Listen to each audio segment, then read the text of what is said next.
Hey guys. Hey guys. What's going on?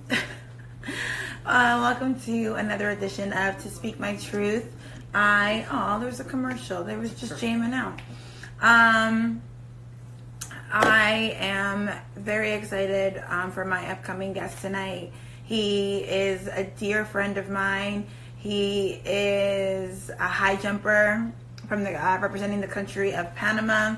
He is a world traveler and a big advocate for Black Lives Matter. Alex, and he married us. Sorry.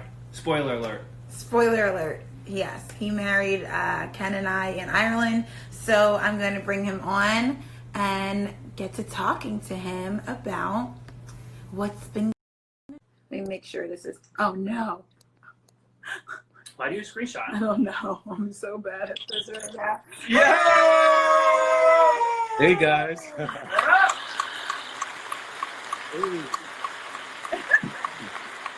I didn't know it was sun's out, guns out time. Yeah, right? Oh, Lord. Steve Boston.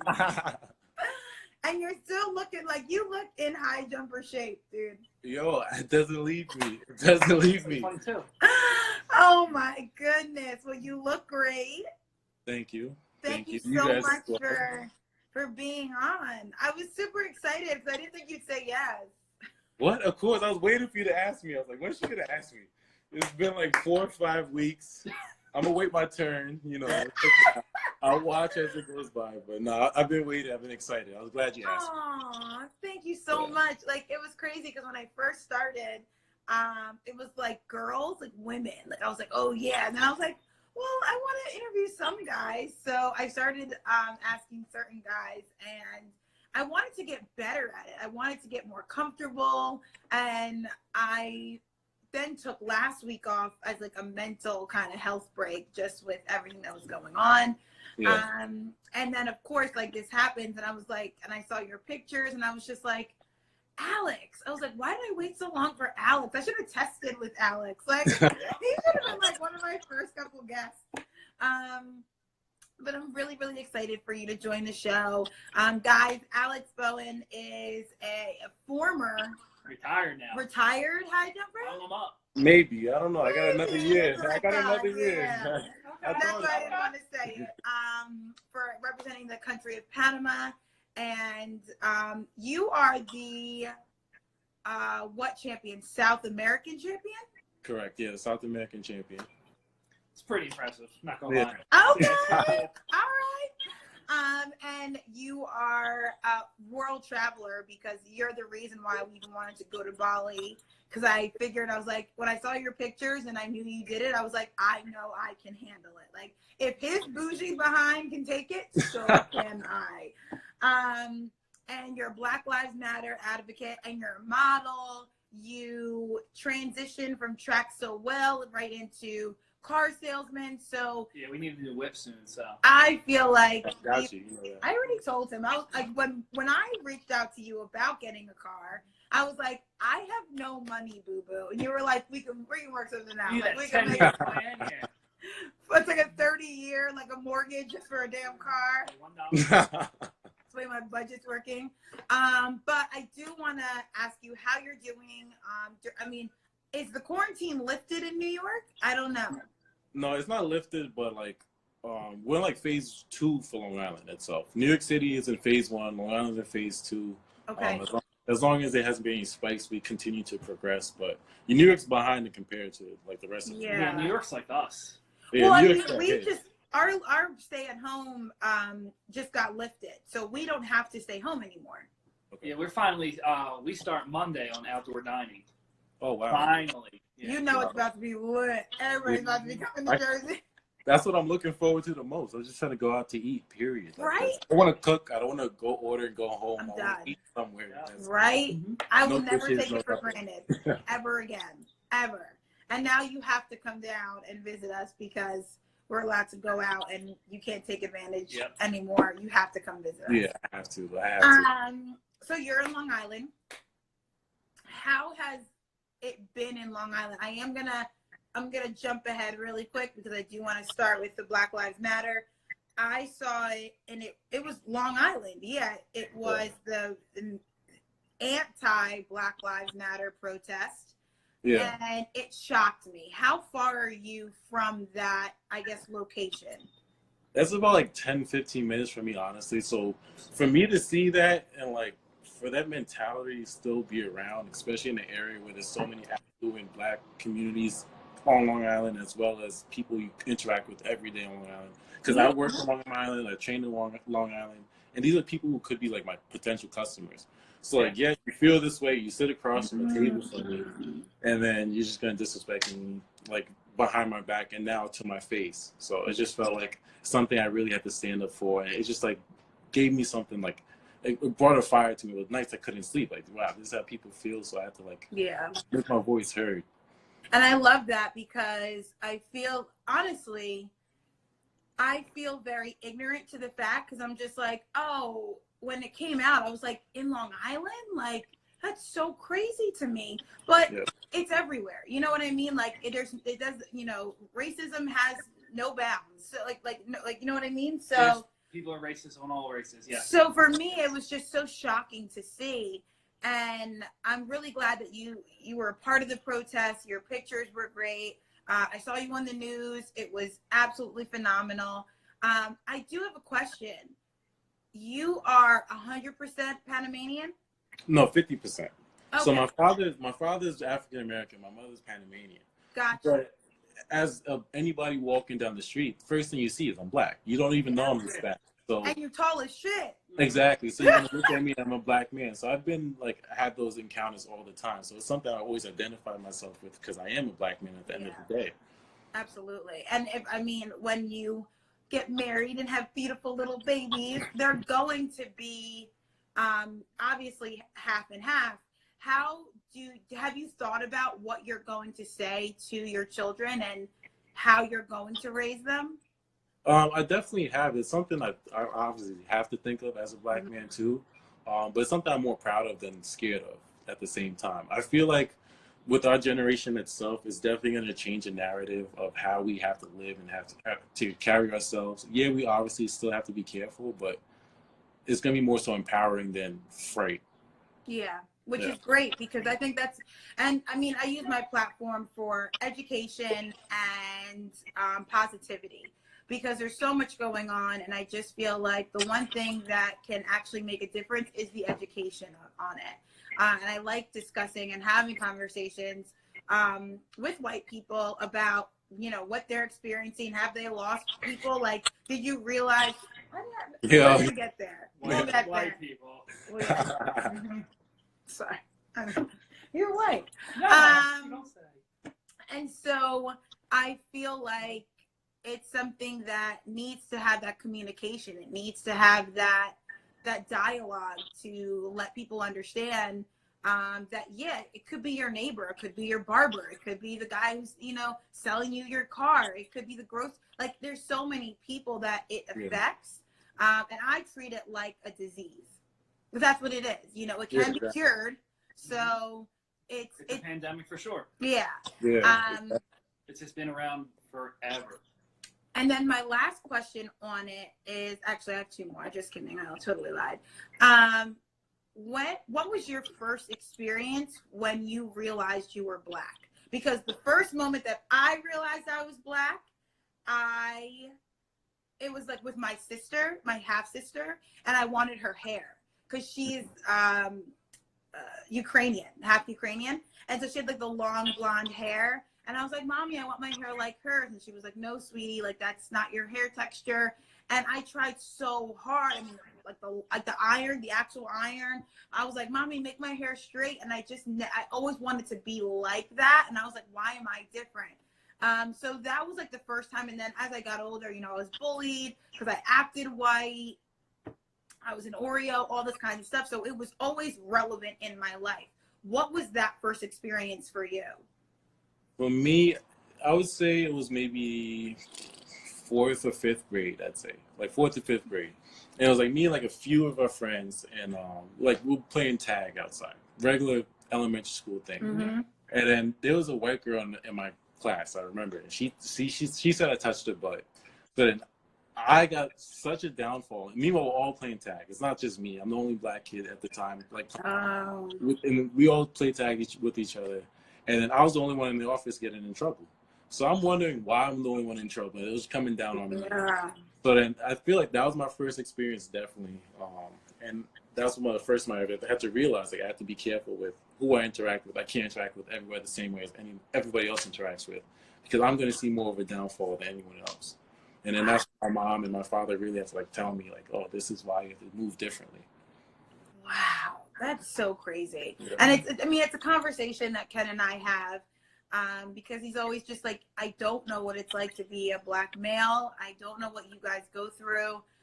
So kind of like walk me through it, because again, I mean, we're married. He's like, it's just like not a concept to him that he doesn't even understand. And obviously with Breonna Taylor, you know, it's one of those things, like, you could be doing absolutely nothing and still, you know, be targeted in a sense. Yeah. And so it's horrible. Yeah. And so I think it's really good just to have dialogue and to communicate about that. But last question is, I really want to ask 2 more, but it's okay. Let's go on. I have other things I want to get to. We can always go back. Go ahead. Number time. What is, for me, like I said, I'm using my platform for education, communication, and positivity. When it comes to your platform and when you're marching and protesting, what are you protesting for? Like, what is your message? Is it changing the laws, or is it like politics, education? What are you standing for? I feel like what I'm standing for mostly just awareness and education itself. Politics is something I don't like to get into too deeply, because everyone has their own political views. Politics is their opinion at the end of the day, but I feel like I want to be an upstanding, moral human being. That the moral thing to do is be on the right side of history, where Black Lives Matter at the end of the day. We're not saying all lives matter, it's Black Lives Matter, because right now people acting like Black lives don't matter. Yeah. So for me to protest, I felt like I really had to. Like, it's something that, for me, as on my platform, my stage, I do a lot of different things. And this is something I felt so strongly about. I just couldn't sleep at night. And I had to go out there, and I just had to do my part. And that's all I was doing. I felt like I was just doing my part in this whole equation. Got you. That's beautiful.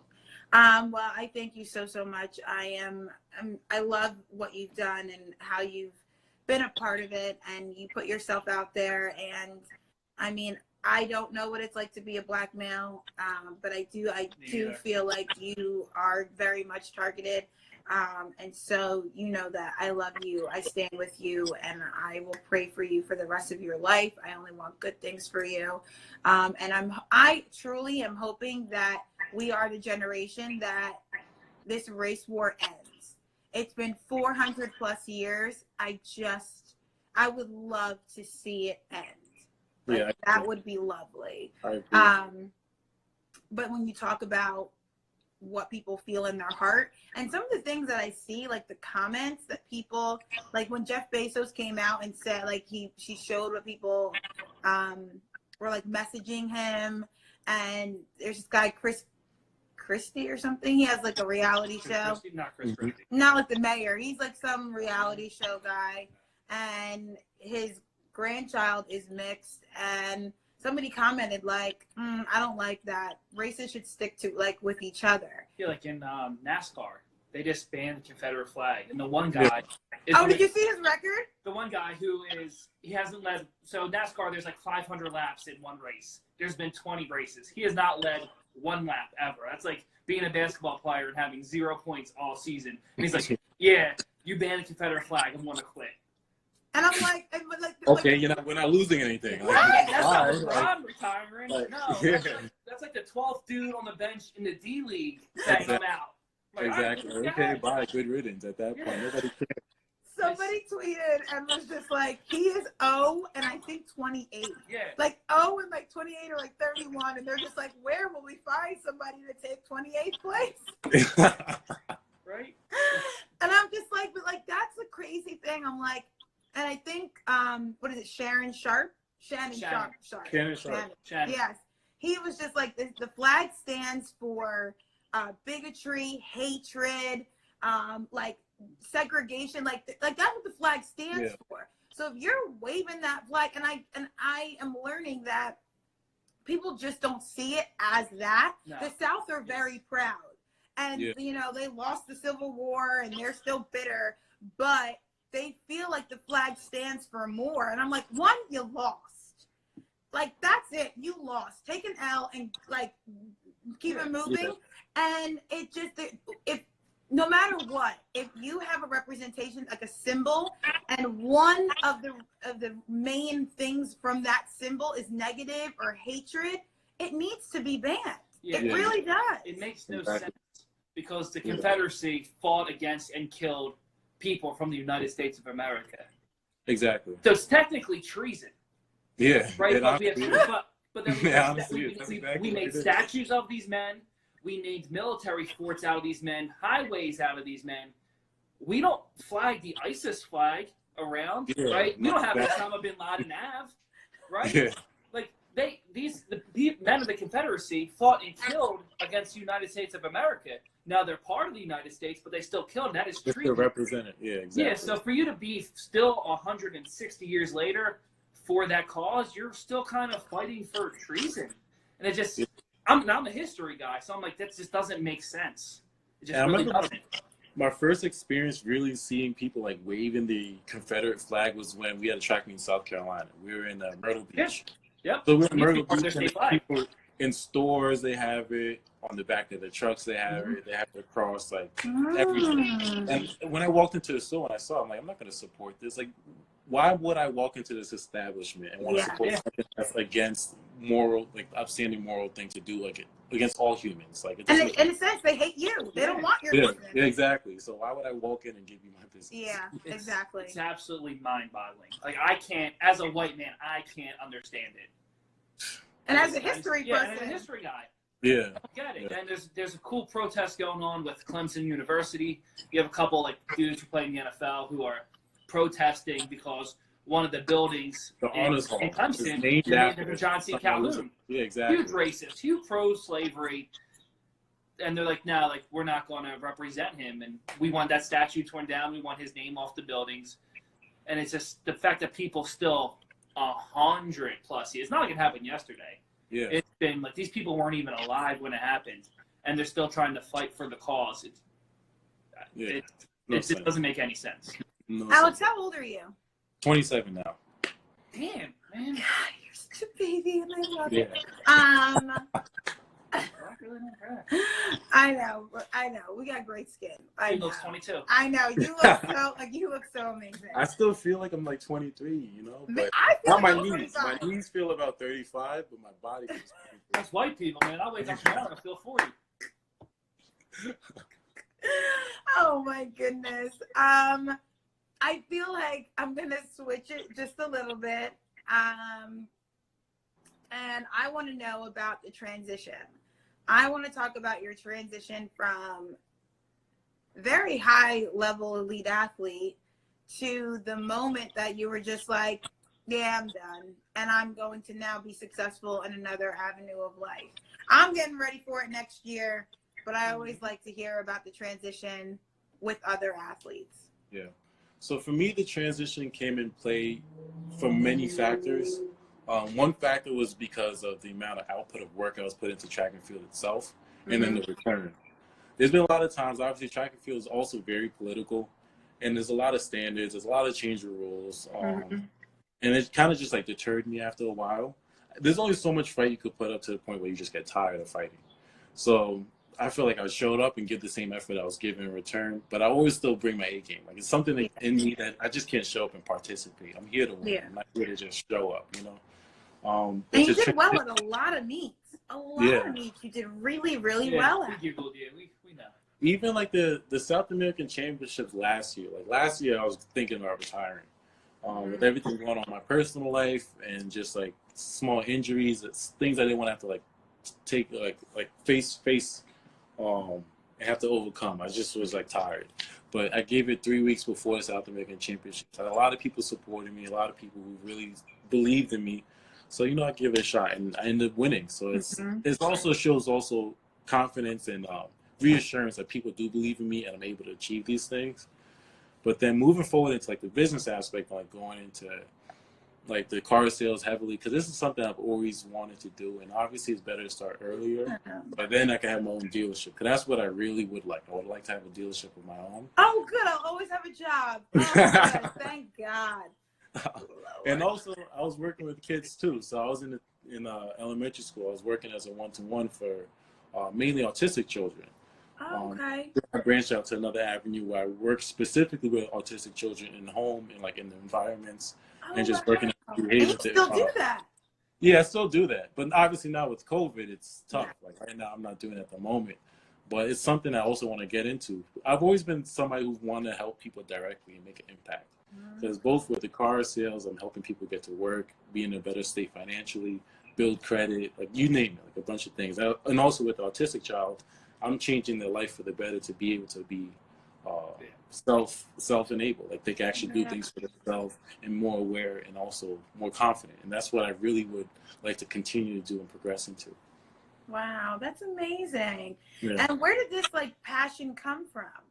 Because I mean, I only know you from the track side, so and the marriage side, obviously, but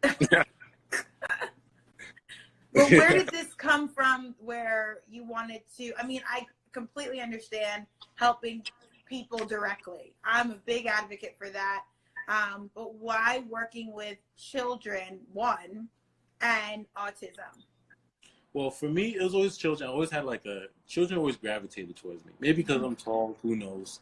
Or maybe just whatever chemistry I give off. But I always like children, always like being able to be there for children, whether it was like my cousins or like now my niece. It's just something that I always like really found joy in, and it was like passive for me.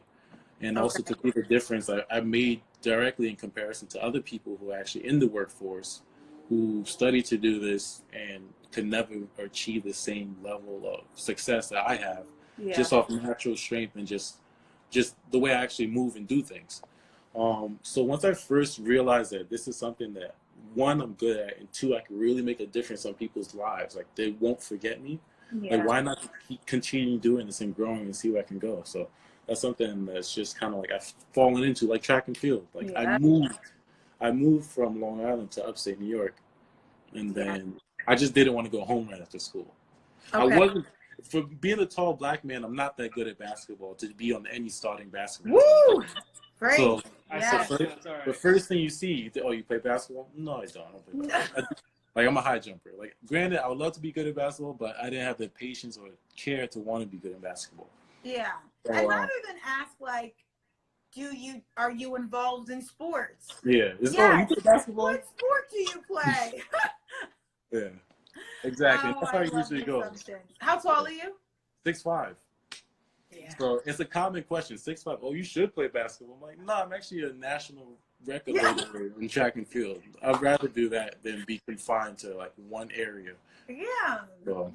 It's absolutely true. But in America, they really push what's popular and what's marketable. Exactly. I guess. And so, I mean, I never get. I get track and field sometimes, but I get basketball. I'm like, I can't even dribble. Exactly. Track and field comes from people with knowledge of track and field. Like, oh, you look like a hurdler or high jumper. Like, oh, so you know track and field. So you know my physique, and it makes sense. So, yeah. But if you don't, you totally lost and just randomly guessing things. And now when you talk about the transition, and you're a car salesman now, and we will be one of your customers very soon, because I've wanted the Jeep for forever. Do you look back on your track and field career and think, I accomplished everything that I set out to, and everything that I put into it, I got out? Yeah, I definitely feel that way, because I went into it without expectations. I just went into it with like the sky's the limit kind of mentality. Whatever I can achieve is going to happen. And obviously I just went with my best foot forward every day. So I would go into practice. Like me, I'm not the type of person who is like very like hard work. I understand what I need as a person. I need like hard work at times. I also need to relax and like slow down, because my body just can't take it. So and you're only 27. Wait exactly. Exactly. I'm not trying to keep doing it that way. This isn't built the same. So Yeah, I'm not looking forward to the decline. The day I'm not able to do the things I physically can do right now is going to be a depressing day. It's going to be an eye-opener. Yeah, I love it. I'm so glad I'm still jumping at 31. I'm in shock that I still am. And there are certain things like in my old age that I'm like, oh, that's new. But other than that, I'm like, She popped her hip earlier. You would have thought she would have got shot. She's like, oh. I know I spasm. Yeah. But it's I was like, not, what the hell was I that? promise. If you're gonna keep working out, I promise it's not that bad. No, yeah, I know that. That's why I believe I actually am going to continue working out, especially since I get an extra year to like really recover from like the injuries I've had last year, and also build in strength and like prepare my technique for the next year. Why not give it a shot? Because while I can do it, I might as well. Like, people don't have this opportunity, the same opportunities I have, and I'm grateful for it. So I want to take advantage of it. Absolutely. And I honestly, when this all happened and all the interviews started, there was this big thing like, oh, how are you doing? And how are you feeling with the Olympics? And I'm like, it gives us an extra year to get better. To get right. Yeah. Like it's giving us time to work on our weaknesses and get better. And that's pretty much how I took it. And exactly. I think everything happens for a reason, obviously. But I think it was really, really beneficial for me because I was able to work on my weaknesses and I was able to enjoy our marriage, not travel so much because I was just getting so overworked and I knew it. And I just wanted to keep going. I had my business and traveling. It just got to be too much. So, I mean, you never want something like this to happen, but you have to look at the bright side. And I definitely did with all of it. I absolutely I took a deep breath. Yeah, and I think everybody's body needed it. I think everybody needed it. Yeah. As athletes. Now you're saying there's a possibility you could train for the 2021 Olympics. Yeah, there's a strong possibility for sure. I just really want to see, because for the past maybe 3 or 4 years, I haven't had a proper preseason because when training with Panama as well as Albany, when I was representing them, it was the overlapping schedule. So it was never like, all right, you have preseason, you're in season, then postseason recovery. It was more so like, first it was preseason, then it's indoor, then it's outdoor, then it's international travel, then it's indoor, then it's outdoor. So it was never really a time to like recover and relax and also reflect. So it was just continuous. I had to keep hitting these standards and also keep bringing the results. So it was never a time to like let your body recover and then build again. It was just keep on top of shit, stay at it, and just keep doing what you do. And there's no one really there to guide you in a sense. It's never somebody to be like, take this moment and take this moment, and this is where you need to be. It's always like, because again, you only do what you like see. So if you see people keep on working out and they're like they keep winning, I must be doing something wrong. So I need to add 10 more things onto my training schedule and my training cycle. So I'm glad. But I'm gonna give you an applause because you're my big trainer. I'm excited. I'm excited again. I am super excited that you are going to think about it at least and be open to it. That's so exciting. When you obviously, how long did you compete for? Like when I started in high school? No, in college. From college, Albany to last year. Oh, so that's what, 2011. So 8 years. Wow. 8 years. So and that's go ahead. I know. Go ahead, boo boo.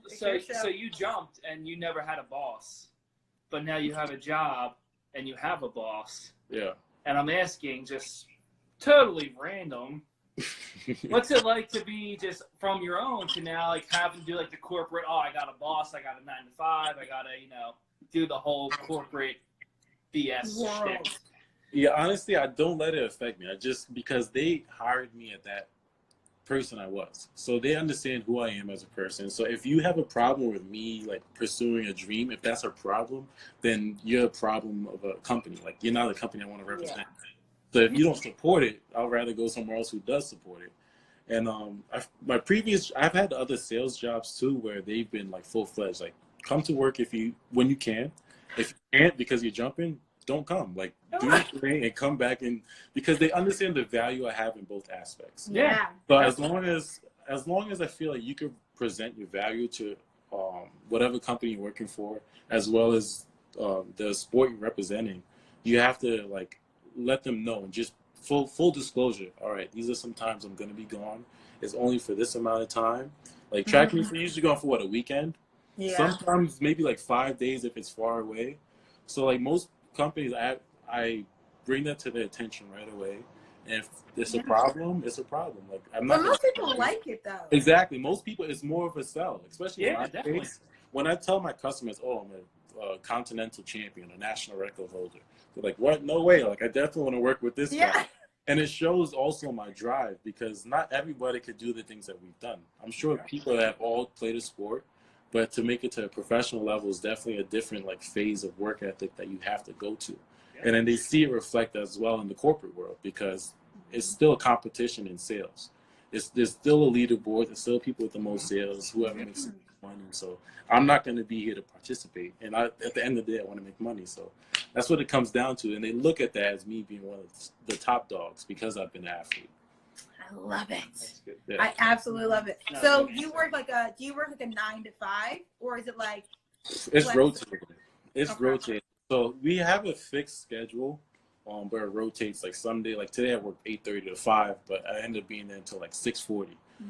About 3 days ago, 1 to 8. The last day of the month, I'm there 8:30 to 9 p.m. So it really changes.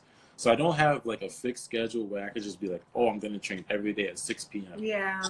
So some days I have to train 5 a.m. Other days I have to train 7 p.m. Some days I'm off, where I could train 2 a day. So it really depends. Now is the biggest transition is having to fix my training into my work schedule, and as well as not drain myself too much while I'm working, so I could perform well in training. So that's really been a tough balance I've been trying to like gauge while I'm working without training, and transition that into like a training setting. So what kind of cars do you sell? What makes? Like what's the, like are you a Ford dude or are you a Chevy guy? Like what's the dealership you work for? So I work for Westbury, Jeep, Dodge, Chrysler, Ram. So we sell all. Jeep, Dodge, Chrysler, yep. Yeah, and also I work with a leasing company as well, where I sell all makes and models. So I do have the capability to like quote you on whatever car, whether it's a Honda to like a Lamborghini. I could quote you on either or and find out pricing. So you're saying you could get us a Lambo? No. Yeah, exactly. You know what? So Either I way. heard it. And that's Lambo. it really comes to like, especially from my scenario, like where I want to go in this business itself as a dealership owner. It gives me an opportunity to basically interact with each dealership and see how they all run. The dealership I work at is actually the #1 Jeep brand dealership in the world. So it gives me the background to the process and what gave them this success that they have. And it's really just customer service at the end of the day. Oh, I'm definitely gonna come in. Yeah, Jeeps are badass. All fancy, all fancy with my fur coat. I'm be like, I need a Jeep. Ask them, I'll be like, bitch, I know you broke. What are you Yeah, I'm crying. Oh man, that's amazing. I mean, I love like that you can put that dedication and that hard work into your job now. I think that's great. And I'm assuming in line with that, that's something that you took from track over to your business world. For sure. What are some things on your journey in your 8 years that you've learned that you now realize are a part of you because you learned it from track? Definitely is just listen to yourself. Like if you need to work harder, push yourself to work harder. If you need a break, take that break. Mm-hmm. I feel that you can't ignore the things that you need as a person, both mentally as well as physically, because that's what's really going to hold you back at the end of the day. You can't ignore the things that are bothering you. You have to address everything right away. I'm a strong believer in like addressing whatever problems there are. You can't just ignore things and push off to the side and hope things fall into place. You kind of have to address it, and if it's out of your control, it's out of your control. Mm-hmm. So my main thing has just been being patient when things are out of my control, as well as do what I can with things that are in my control and just make the most out of it. It's a good life lesson. I like it. I definitely love it. And one of my questions was like, this is completely out of left field, but I just saw it on my thing. For all of you guys who don't know, Panama is in Central America, so it's Hispanic. Yeah. So obviously you answered it a little bit earlier. When people see you, they just see a black man. Exactly. Do they ever? I just feel like for me, I'm half Dominican, and no one would ever know it. Does that bother you at all? It doesn't bother me. I feel like it's more of like a wild card in my pocket. Like it's something like when people speak Spanish, or like a lot of times I do have customers. They'll be Hispanic. They'll talk to me English. I'll talk amongst themselves in Spanish, and I'll just answer them in English. You understood me? Like what? They get a little taken back, and then I tell them. I come out with the like, yeah, I'm Panamanian. Like, oh, okay. Like, okay. Like my Spanish isn't top tier, but I understand a lot of it. Where I can understand the conversations that are happening around me. So I don't find offense to it whatsoever. But before, when I had hair and it was curly, it was like a dead giveaway. Like, oh, he has some nice hair. You're definitely not just black. But now that I shaved it all off, it's gone. So that, I know. Now I used to get upset because I was just like, I'm not black. I'm not just black. I'm mixed, and I'm not like. And I said I'm from the Caribbean.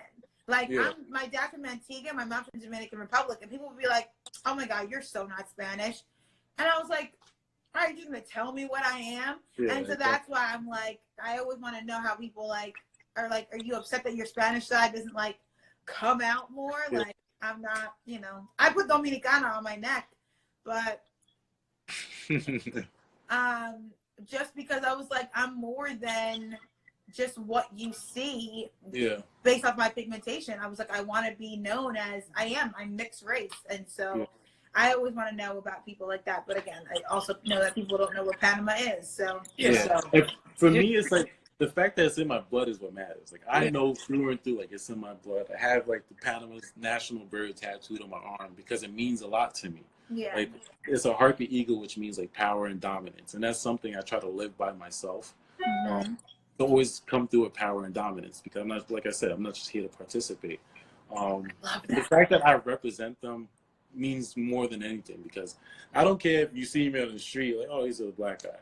I represent Panama on a national, international stage. So like that's what means more to me. So if somebody in passing who has nothing who knows none of my background, whatever, like it is what it is at the end of the day. That's how I feel about it. So while we're on the Panama topic, as a history guy, Panama Canal, that's it. Yeah. And all Americans will say, "Oh, Panama, the canal." So what else is in Panama? What's the Panamanian culture like? Because I know a lot of Americans, myself included, have no idea. So the Panamanian culture there's a lot of indigenous culture. Panama themselves too, like there are a lot of dark-skinned Panamanians. Panamanians are from Jamaican descent too at the same time. There's a lot of Jamaicans that came to build the canal because they were immune to the viruses where the white people couldn't build the canal. So that's what the canal was built on black labor, 100%. Exactly. So the Panamanian culture, there's a lot of beaches. There's San Blas Island, which is an island I got to go to 2 years ago. Was it 2 years ago? Yeah, 2 years ago, my mom's 50th birthday. It was amazing. I saw those pictures. Yeah, Boca's their Toro as well. And that's like more in the southern tip of Panama. I haven't got to experience yet. But Panamanian culture is really just all about living life and just enjoying life. They're very loud, very vocal. And they just enjoy life. And it's really just embracing the presence of life and having your family. We're very family oriented, like a lot of other countries. And that's a big there's thing. a lot of generational kind of like family ties that really goes into Panamanians. Wow. And also representing where you're from. Like my mom's from Colón, so it's like Cetres all the way. Yeah. And if you know you're from Colón, like you represent it. It's just in your blood. Like from the Bronx. Exactly. It's the same thing. It's the same thing here as it is there. Yeah, I love it. I absolutely do. Alex, I appreciate you coming on the show and talking to us and answering our questions. I know you just got home from work, so I appreciate you switching up the gear real quick and answering all of our questions. I absolutely love you. And for those of you guys who don't know, yes, Alex did marry us in Ireland. He's not in these pictures. You just don't show the people. It's okay. The pictures were amazing too. That was one of my favorite parts of Ireland also. Listen, man, it was beautiful. It was amazing. Alex was a full-blown part of our day. I called him a couple weeks before and I was like, will you marry us? And you were like, yeah. And I was like, really? I'm gonna say yes to everything. If it's a challenge, I'm gonna say yes. Oh my goodness! So What you is You got want to be in Ireland this week? Because we kind of got to Yeah. ask you. No big deal, no pressure. yeah, you got ordained. You did a phenomenal job. The pictures came out wonderful. You know what we didn't do? We didn't take a picture of just you and I. I know. I when I looked back at the photos, I thought that myself. I'm like, we didn't never took a picture. We never that took whole a picture. time. That whole entire time. I know. I think we have a question. Give me a second. Okay. Oh, this is a good one. How can we help more Latinos come to terms with their Black roots? I feel like that itself has to come to terms. It's just honestly what you've been taught. A lot of it's like generational. It's a lot of it is passed down, and also you have to understand history at the end of the day. It's Education. people exactly. It's really Knowledge is history, power. and it's really just like not being ignorant anymore as well. People I feel like are more inclined to be ignorant because they see as fair skin being superior, and that's what they've been told. But I feel like the more people who feel like just being a person really determines how well of a person you are. It's not the color of your skin. It's more so your morals and what you do in life. And I think that's really important. You're absolutely Yeah. right.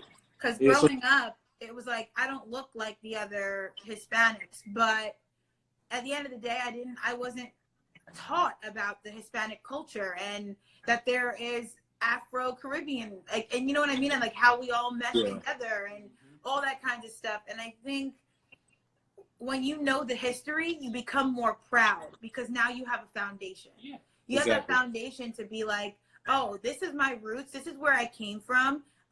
Because I know that there's like, you know, every person has a little bit like a European in them and all kinds of Sure. stuff. So it's like, Yeah, we all come from African descent.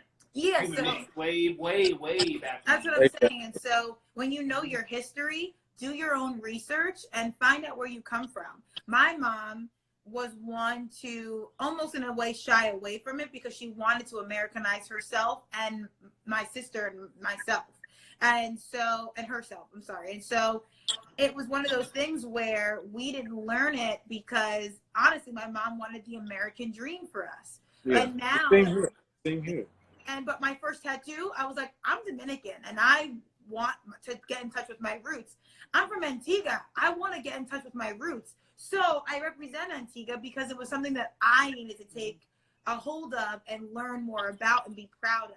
And honestly, the greatest thing for me was learning the culture. And I'm still learning it. I wasn't born in Antigua. I wasn't born in Dominican Republic. But like the colors, the familia, like all of it, it's just, you have such a pride. Like you're so prideful and you love where you came from and it makes you want to go back. It makes you want to learn more. And I think the stigma with African Americans and Blacks, that needs to be destroyed. Because even with, you know, we were talking about stereotypes. There is not one positive stereotype for African Americans or Blacks. It's always like, I mean, they always say like the stereotype for like Asians, they're good at math. I'd love to be good at math. That would be wonderful. I would love for her to be good at math too.